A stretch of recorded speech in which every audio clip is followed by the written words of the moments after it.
दोस्तों, एग्ज़ाम की तैयारी कैसे की जाए? एग्ज़ाम में क्या करना है, कैसे करना है? एग्ज़ाम के लिए क्या टाइम टेबल सेट करना है? कैसे एग्ज़ाम में अच्छे मार्क्स लेने हैं? कैसे प्रिपेयर अपने आप को करना है? ये सारी बातें हमने डिस्कस पीछे कर ली है। दोस्तों, आज के इस सेशन में यानी इन दिस सेशन हम ये बात करेंगे कि एग्ज़ाम से पहले आपको कुछ चीज़ें नहीं करनी होती। वो कौन-सी हैं? मतलब the things don't do before exam. जिससे आपको बहुत नुकसान हो सकता है। एग्ज़ाम में आपको नुकसान हुआ भी है और हो ज़्यादा भी सकता है। तो दोस्तों, उन चीज़ों को ना करने में ही आपकी भलाई है। वो कौन सी चीज़ें हैं, वो आज मैं आपको बताने वाला हूँ। तो दोस्तों, सबसे पहली चीज़ जो आपको नहीं करनी है that is don't try a new book. दोस्तों, मीन्स ये है कि अगर आप पढ़ रहे हो, एक बुक से पढ़ रहे हो, यानी आपके पास जो मटेरियल था, आप शुरू से जिससे पढ़ रहे हो वो ठीक है। आपने सैम्पल पेपर, कोई भी बुक वगैरह आपने यूज़ की है, ठीक है। लेकिन आपने जब किसी से पता किया कि उसने ये बुक यूज़ की है, आपके मन में आया ज़रूर होगा कि शायद वो बुक में ईजी लिखा हो, मैं भी पढ़ लूँ। लेकिन दोस्तों, एट द लास्ट मोमेंट आप अगर उस बुक को यूज़ करोगे, मैं ये नहीं कह रहा न्यू बुक बेकार है, आप मत यूज़ करो। न्यू बुक तब यूज़ करो जब आपके पास लॉट ऑफ टाइम है। लेकिन अगर आपके एग्ज़ाम आने वाले हैं, आपको लगता है कि हाँ, मैं न्यू बुक ले लूँ, तो ये गलत चीज़ है। क्यों? क्योंकि एट द लास्ट मोमेंट आपको न्यू बुक समय में बहुत टाइम चाहिए और वो टाइम आपके लिए बहुत कीमती होता है। आप उसे ऐसे वेस्ट मत करो। और सपोज आपने अगर न्यू बुक ले ली है, आप कंफ्यूज हो जाओगे। आप ये समझोगे पता न्यू बुक में क्या लिखा है, पुरानी बुक में मैंने ये पढ़ा था। उस कन्फ्यूज़न में आप अपना टाइम वेस्टेज कर रहे हो, तो वो टाइम आपके लिए ज़रूरी है। आप ये कहो कि आपने न्यू बुक नहीं लेनी, आपने जो पढ़ा है ठीक है, आप उससे सेटिस्फाई होकर अपने एग्ज़ाम को अगर दोगे तो बेस्ट एग्ज़ाम आप दे पाओगे। ठीक है दोस्तों, so don't try a new book eight the last moment before exam. अब आते हैं सेकंड पे। दोस्तों, second is don't ask your friend how much you have finish. दोस्तों, मीन सिंपल है कि आप अपने फ्रेंड से मत पूछो। हम बहुत सारे मतलब स्टूडेंट यही करते हैं कि अपने फ्रेंड्स को पूछते हैं, यार तूने कितना कर लिया, या तुमने कितना किया, क्या कर लिया वैसे, या ये सारी चीज़ें हम क्या करते हैं, पूछते रहते हैं। उससे क्या होता है, हम में एक डर सा पैदा हो जाता है कि अगर उसने ज़्यादा किया हुआ तो हम कैसे करें आगे।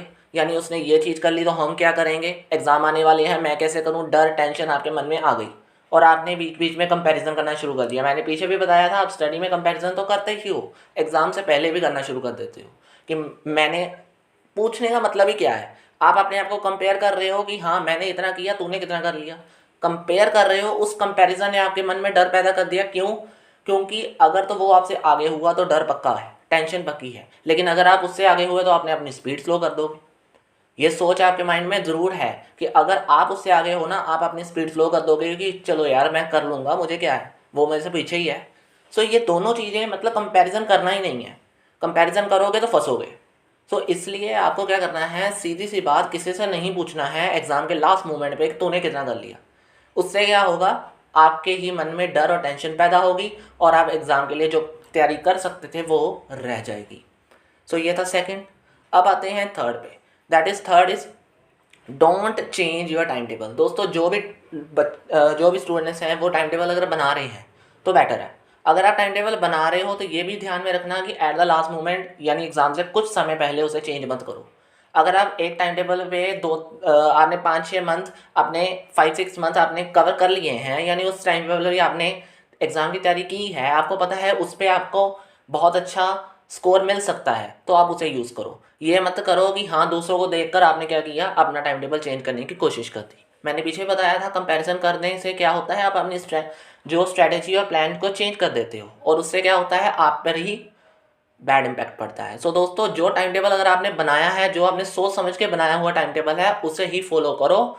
ये आपके लिए बेस्ट होगा एग्जाम्स में परफॉर्म करने के लिए, बेस्ट परफॉर्म करने के लिए। सो दोस्तों, don't change your time table. दोस्तों, fourth is don't use a social media.